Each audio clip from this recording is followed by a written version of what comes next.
Pension और तनख्वाहों को महंगाई के साथ लिंक करना है। हकीकत यह है कि माली गुंजाइश के मुताबिक ही रिलीफ दे सकते हैं। खसारे की वजह से हर चीज कर्ज लेकर कर रहे हैं। वफाकी वजीर खजाना मोहम्मद औरंगजेब ने पोस्ट बजट प्रेस कॉन्फ्रेंस में बताया, तनख्वाह या पेंशन की बात हो तो कोई बेंचमार्क होना चाहिए। सारी दुनिया में महंगाई के साथ इजाफे के बेंचमार्क को रखा जाता है।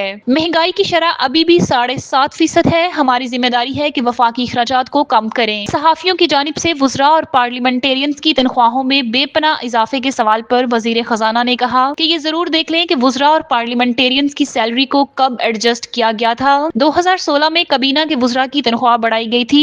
अगर हर साल तनख्वाह बढ़ती रहती तो एकदम बढ़ने वाली बात ना होती। मोहम्मद औरंगजेब ने कहा कि बजट में टैरिफ इस्लाहात की गई है। मजमूई तौर पर 7,000 टैरिफ लाइन्स है, जिनमें से 4,000 टैरिफ लाइन्स को सिफर कर दिया गया है। टैरिफ इस्लाहात से मुल्की बरामदात में इजाफा होगा। वजीर खजाना ने कहा कि इस साल हमने 400 अरब से ज्यादा टैक्स इकट्ठा किया है। दो ही तरीके हैं, या तो इन्फोर्समेंट कर लें या टैक्स लगा दें। इस हवाले से कानून साजी के लिए दोनों ऐवानों से बात करेंगे। उन्होंने कहा कि एडिशनल टैक्स जरी शोबे पर ना लगाने पर बोर्ड से बात की गई। छोटे किसानों के लिए कर्ज दिए जाएंगे।